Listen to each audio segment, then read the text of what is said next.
una hoja, un mapa mental a mano. No, no es a mano, es digital, está mal. Ya, esta parte sí no está bien. Un mapa de forma digital, ¿ok? En una hoja de trabajo sellada.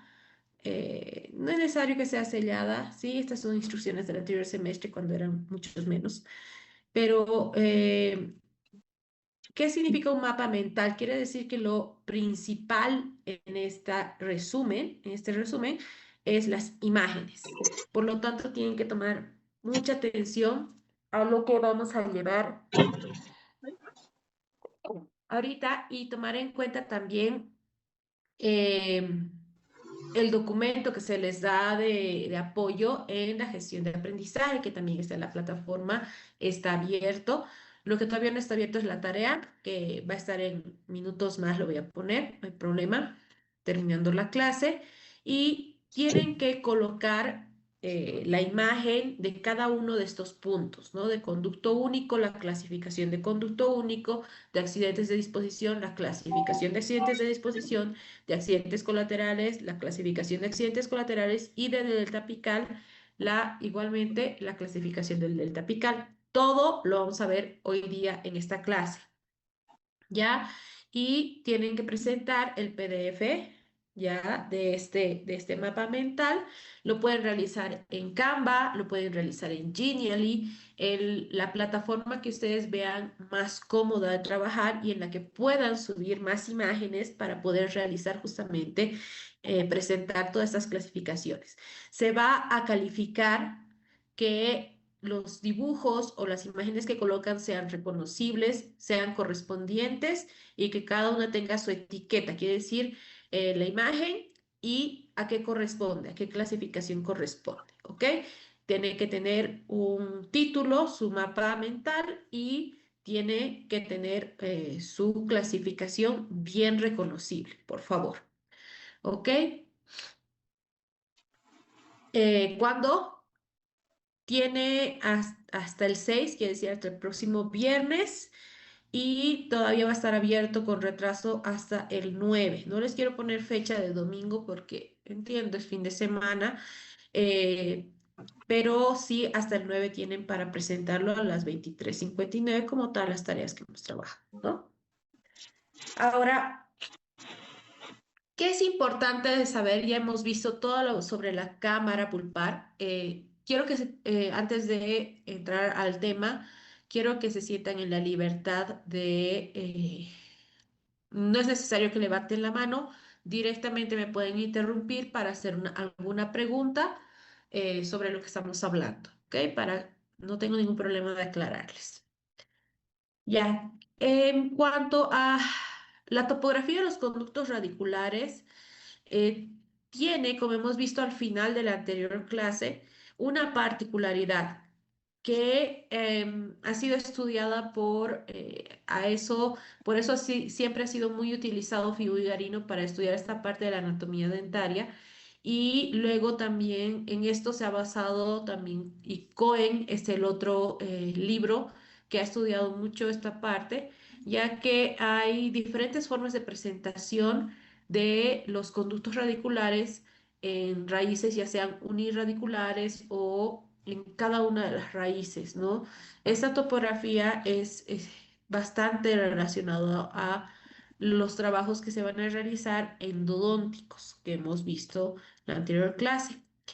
En primer lugar, hay que tomar en cuenta que la disposición de los conductos va a estar supeditada dependiendo de la frecuencia de aparición de los conductos, que una raíz puede ser uno, como pueden ser dos o tres, entonces eso hay que tomarlo en cuenta. Figu y Garino han estudiado la frecuencia de presentación de estas disposiciones mediante el método Kumura-Prile. Este método Kumura-Prile, como ven en la imagen, es un método en el cual se diafanizan, quiere decir, se transparentan los tejidos calcificados para poder observar claramente el interior. Y este interior ha sido tratado mediante un gelificador con tinta china que justamente ha sido inyectado a los conductos radiculares para poder estudiar su presentación, estudiar su disposición y en base a las piezas dentarias se ha generado unos porcentajes. Estos porcentajes los vamos a ver ahora.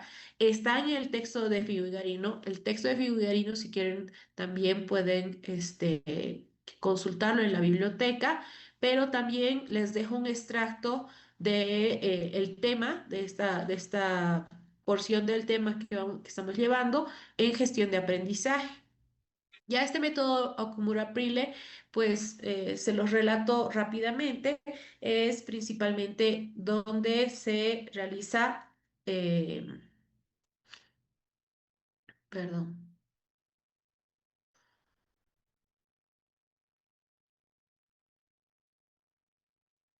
ahora sí, sí.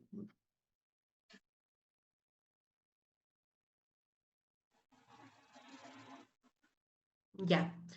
Este método Okumura-Prile principalmente va a ser el tratamiento de las piezas dentarias que sabemos que están formadas por tejidos duros, calcificados, y esos tejidos duros son tratados primero con una mezcla de ácido nítrico y ácido fórmico que va a eliminar la parte calcificada, ¿no? Los elementos, la parte inorgánica de la pieza dentaria. Obviamente se va a perder todo el esmalte porque sabemos que el porcentaje es de 95%, por lo tanto se pierde prácticamente el esmalte, lo cual no implica un problema para el tipo de estudio que se hizo. En la dentina va a mantener su forma por el porcentaje de orgánico que tiene, de fibras que componen justamente su estructura y va a mantener su forma intacta, ¿ya? La parte de la dentina, que incluye la cámara y los conductos radiculares. Entonces, cuando ya está descalcificado, todavía no está transparente, entonces se utiliza otro tipo de químicos que van a generar la diafanización del tejido y finalmente se inyecta un gel con tinta china, mezclado con tinta china, a lo que es la cámara pulpar para que ésta penetre dentro de lo que es los conductos y sin modificar en ningún momento la presentación ni la disposición que tiene. ¿Ok? Entonces estas piezas luego se conservan en un formol, en frascos para poder ser observadas. ¿Que se ha utilizado este método más recientemente? Sí, se sigue utilizando, incluso para tesis de endodoncia lo han utilizado para realizar estudios que verifiquen, porque el estudio de Fiugarino, claro, ha sido hace mucho tiempo, en los años 50 si no me equivoco, pero sigue siendo válido a nuestros tiempos, ¿ok? Ahora, ¿qué es lo que comentan? Eh, Primero hay que hablar de la nomenclatura, quiere decir la clasificación que tiene cada uno de estas disposiciones que tienen los conductos. Eh, Vamos a hablar siempre dentro de una sola raíz, ¿ok? Dentro de una sola raíz, independientemente si hablamos de una pieza uniradicular o de una pieza multiradicular, la disposición dentro de esa raíz puede ser de conducto único, quiere decir solo un conducto de cámara a ápice. Ese conducto único puede presentarse solo o con accidentes de disposición o con accidentes colaterales o con ambos. En el caso de los accidentes de disposición, estos tienden a ser más de un conducto. Tenemos conductos paralelos secundarios, bifurcados, fusionados, bifurcados, luego fusionados, bifurcado, fusionado, bifurcado, fusionados, bifurcados y existe lo que se denomina el caos. ¿Ok? Y luego tenemos los accidentes de colaterales. Estos accidentes colaterales tienden a conectar los conductos, ya sea de los accidentes de disposición o del conducto único, con el exterior y con el interior o entre conductos, ¿ok? En el caso de presentarse más de un conducto. A eso tienen también su clasificación en cuanto a su dirección, transversal, oblicuo, acodado. Hay los que se denominan interconductos, hay los que se denominan plexo de interconductos y el conducto recurrente, ¿ok? Todo esto es como una lista estamos haciendo, ¿ok? Vamos a verlo cada uno de ellos ahorita. Finalmente tenemos los deltas apicales que tienen dos formas de presentación y tenemos también cómo estudiar un parte de el estudio de lo que es la propia cámara y el conducto, la permeabilidad dentinaria, que también es un elemento que debemos conocer antes de entrarnos directamente a una pieza dentaria o entrarnos a la preclínica de operatoria y endodoncia. ¿Ok? Bien. Entonces hemos dicho que los conductos se pueden presentar conducto único de cámara a ápice directamente en una raíz, cada raíz. Puede también presentarse con algún accidente de tipo de disposición, ¿ok? O tenemos dos o más conductos que puedan estar modificados o no. Y la última forma de presentación en las raíces puede ser todos los anteriores, ¿ok? Con accidentes añadidos en el caso de accidentes de tipo colateral. Bien, comenzaremos con la clasificación. Tenemos el conducto único. Se presenta principalmente en unirradiculares y en primer premolar bífido. Esa es la mayor frecuencia de presentación. Tenemos también las raíces de molares inferiores y de molares superiores, principalmente en la raíz palatina.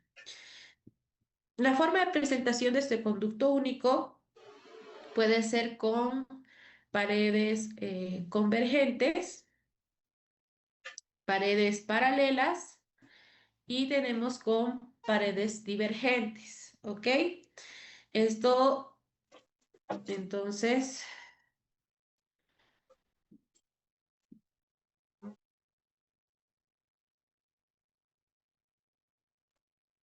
tenemos este que es divergente, o paredes divergentes.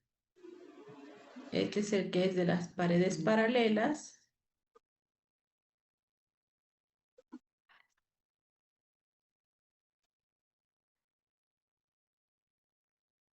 Y este que es de paredes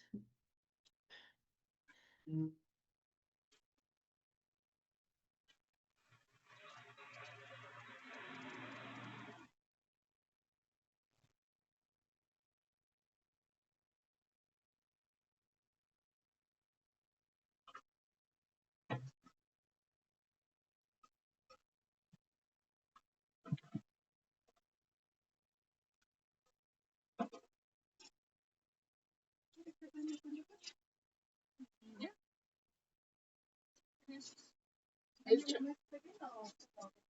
¿Qué? Bueno, sí se fue. El chango hasta ahora no ha llegado. Sí.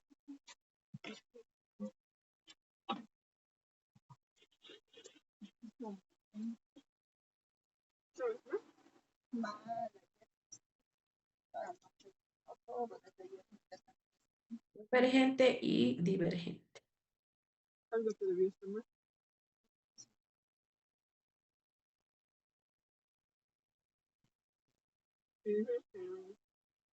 ¿Ok? Bien. Ese sería, Pero hasta el lunes, pues el lunes voy a volver. No, por el frío. Por el frío han dicho que iban a... Pero tanto frío, es que yo pasaba clase en la mañana. bien. Ah, esto.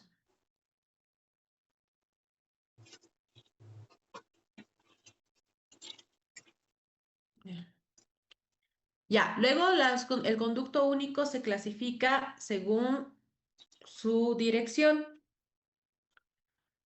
Ya tenemos los que son rectos directamente, ¿no? Que atraviesan toda la raíz, rectos. Luego tenemos los que son arciformes, ya que forman un arco, ¿ok? Aquí sí, prefiero utilizar esto, creo. Ya forman un arco, entonces este es arciforme. Y tenemos los que son en bayoneta, ¿ok? Se llama en bayoneta o en S itálica también se le puede llamar. Ya en textos más nuevos creo que está en S itálica, porque el nombre en bayoneta es un poco antiguo, ya que incluso ya no existen las bayonetas, que era un tipo de cuchillo que se colocaba al final de una escopeta o de un tipo de pistola de guerra, donde tenía esta forma de S itálica con dos curvas, ¿ya? Y que pues puede generar eh, dos cambios de dirección, ¿ok? Entonces tenemos el recto, que es recto, tenemos el arciforme y tenemos en bayoneta. Eso es conducto único en base a dirección del conducto. Luego tenemos en base al eje dentario, quiere decir al eje que cruza la raíz de la pieza dentaria. Tenemos a el que es recto o coincidente con el eje, ya este coincide con el eje directamente. Tenemos el desviado total, desviado del eje y tenemos la desviación en apical. ¿Ok? Entonces, estas tres clasificaciones en base al eje dentario, que es coincidente con el eje, el que es desviado o desviación total y desviación solo en apical.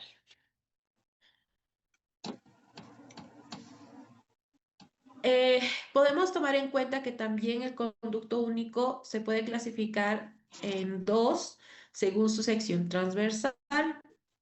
En las piezas que son eh, eh, eh, incisivos, caninos superiores, primer premolar bífido, paseo circular, quiere decir que es un conducto bien redondito. Mientras que en molares, premolares inferiores, raíces vestibulares de molares superiores y raíces de molares inferiores, más bien tenemos un conducto que es ovoidal o aplanado en sentido mesio-distal. ¿Ok? Eso hay que tomar muy en cuenta. Bien, pasamos a los accidentes de disposición. Vamos a clasificar en primer lugar los accidentes de disposición con un conducto de origen, con dos conductos de origen y con más de dos conductos de origen. ¿Ok? Si se termina, si se apaga, se vuelven a entrar al mismo enlace, por favor. Entonces, cuando tenemos un conducto de origen, vamos a tener al que se denomina conducto bifurcado, ¿ok? Quiere decir que llega a una altura y se va a dividir en dos. Luego tenemos al conducto bifurcado y luego fusionado. Quiere decir que se divide y luego se vuelve a unir antes de llegar al ápice. Luego tenemos los indecisos, que es bifurcado, fusionado y luego de nuevo bifurcado.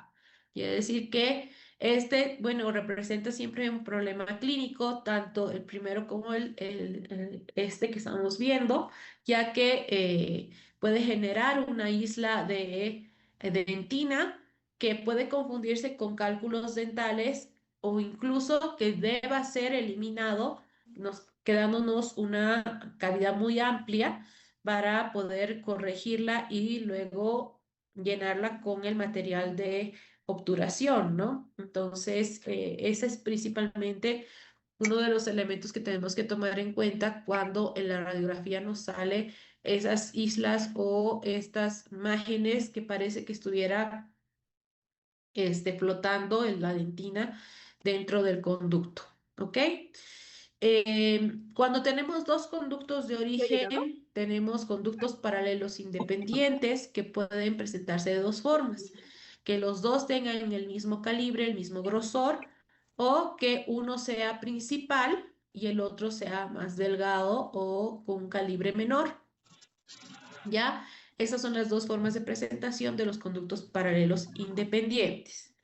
Luego tenemos los conductos paralelos comunicados, quiere decir que hay dos conductos en la raíz y estos se comunican por algún tipo de interconducto.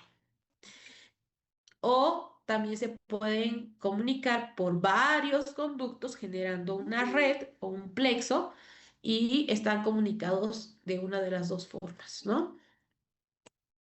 Luego tenemos los conductos que son fusionados, quiere decir, hay dos que salen de formando un piso en la cámara pulpar, pero finalmente se fusionan antes de llegar al ápice, ¿no? Este también genera el mismo problema que hemos comentado en los bifurcados, fusionados bifurcados, donde se genera una zona de dentina que puede estar aislada o puede generarnos alguna dificultad para finalizar la obturación de esa conducto. Luego tenemos los fusionados bifurcados, ¿ok? Que sí se fusionan y se vuelven a bifurcar. ¿Qué pasa cuando tenemos más de dos conductos de origen? Ahí se denomina caos directamente, ¿ya? Porque tenemos tres, cuatro, cinco conductos a veces que salen de un mismo, que salen de la cámara. Aquí, por ejemplo, nacen, pareciera que nacen dos y luego se dividen. Entonces se genera lo que se denomina caos. ¿Ok? Más de dos conductos de origen directamente es un caos.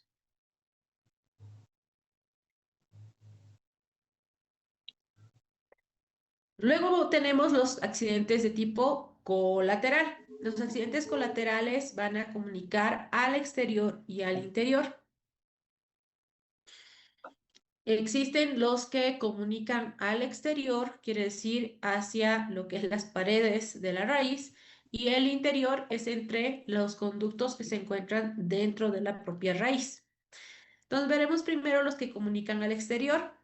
Estos se van a clasificar según su dirección, ¿ok?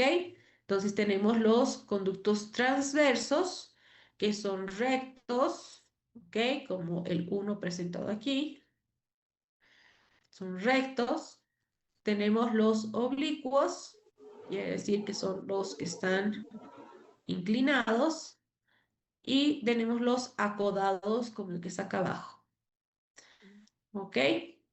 Quiere decir que tiene un cambio de dirección brusco y por eso se denomina como si tuvieran codo o acodados.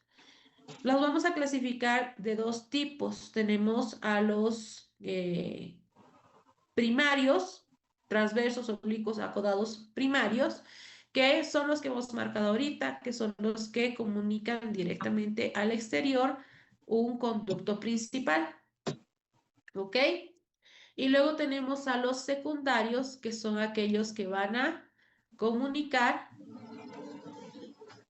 accidentes colaterales con el exterior, ya sean rectos, oblicuos o pueden ser acodados directamente. Por ejemplo, de este acodado que salga otro acodado, ¿no? Entonces, esos son secundarios, ¿ok?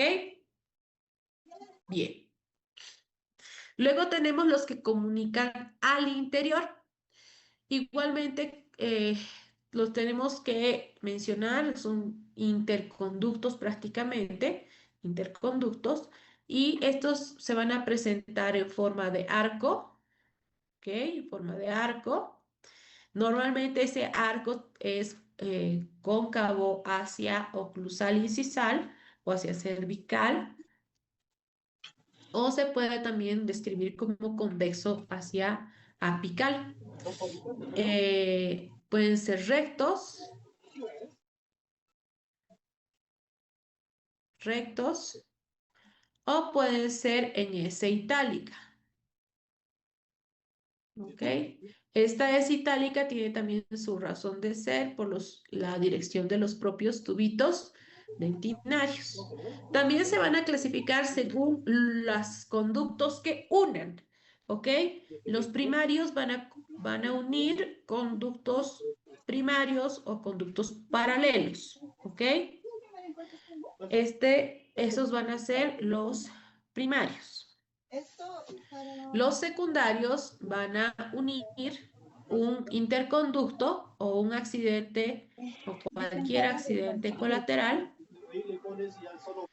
Sí, viene el tubito y esto. Le salen 115.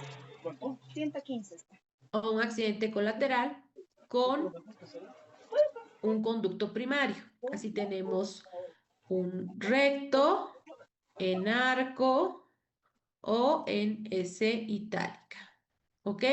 Pero estoy uniendo el interconducto o accidente colateral, que puede ser también un accidente colateral externo, y que este sea en arco, recto o en S itálica. ¿Ok? Los terciarios van a ser los que unen dos accidentes. Cuando son dos interconductos, puede ser un accidente exterior con un interconducto. Estas son interconductos de tipo terciario, ¿ok? Igualmente pueden ser en forma de arco, pueden ser en forma recta, ¿sí? En forma recta o pueden ser en S itálica, ¿ok? Entonces, primarios, secundarios y terciarios. Hay un tipo de interconducto que se denomina emplexo, ya que está formado por varios interconductos son tantos que no podemos clasificarlos en sí mismos, ¿ok? Por lo tanto, se determina que es directamente una red de conductos o un plexo, ¿ok? Y finalmente tenemos el que se denomina recurrente, que es muy diferente a lo que hemos visto de bifurcado y fusionado. ¿Por qué? Podemos diferenciarlo principalmente porque el conducto principal no cambia de dirección y el conducto que nace de este es bastante más delgado que el principal. ¿Ok? Así vamos a diferenciar un conducto de tipo recurrente de una presentación bifurcado fusionado. Luego tenemos los deltas apicales. El delta apical está conformado por dos presentaciones, por accidentes de disposición y por accidentes colaterales. Para comprender un delta apical, primero tenemos que entender cómo se forma. Este delta apical, recordemos que la pieza dentaria erupciona y 3 años después de su erupción, recién termina de formarse lo que es la raíz en la zona de.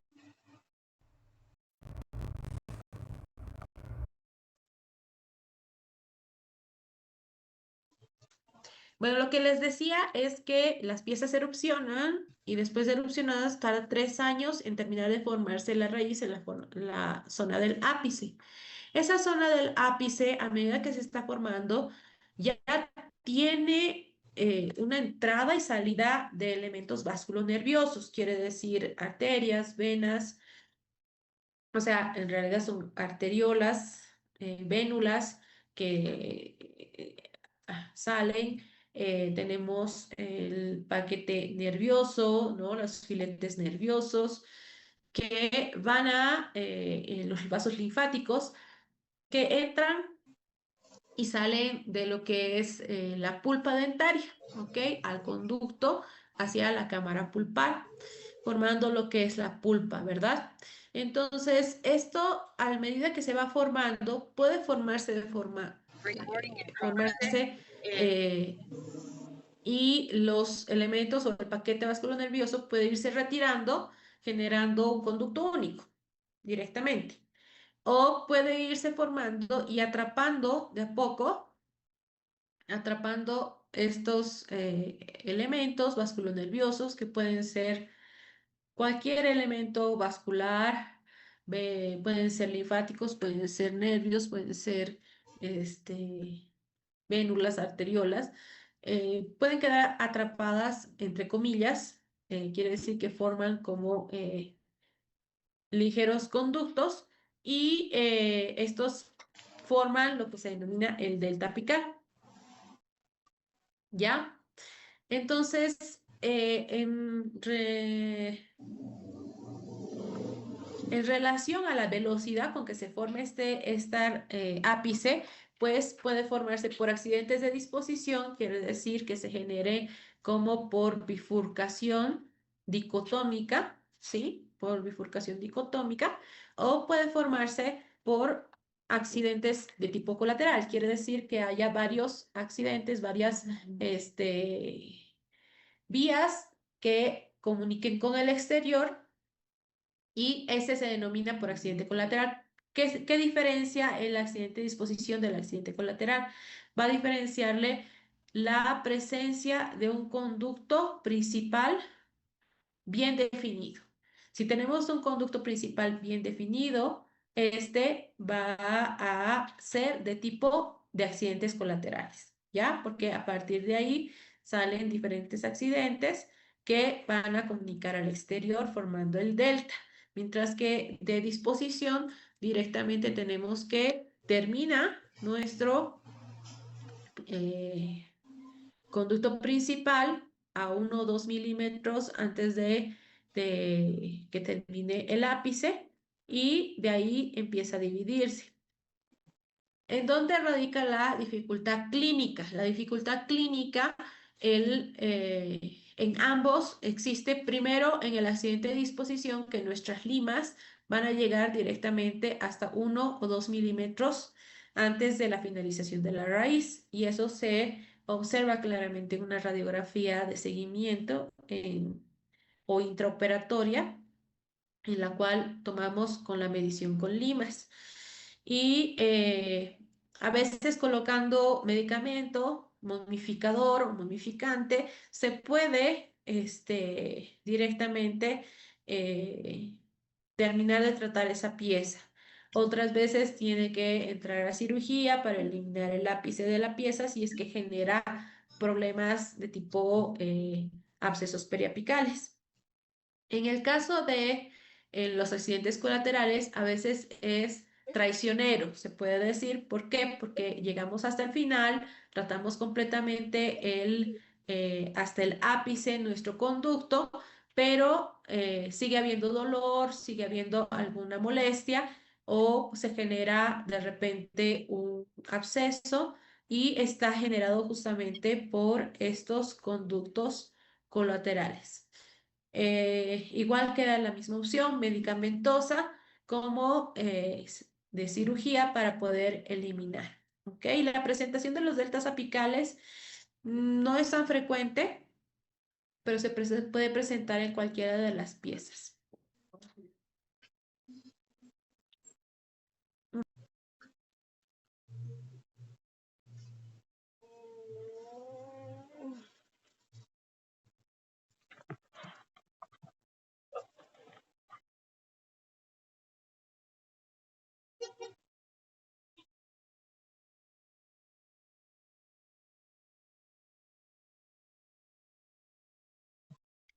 Bien, ahorita me están pidiendo que entre a una reunión, ¿ya? Hasta aquí es la parte del mapa mental, ¿ok? La siguiente clase podemos terminar y comenzar la última. En realidad ya nos queda solamente un tema más para terminar los temas de la materia, ¿ya? Y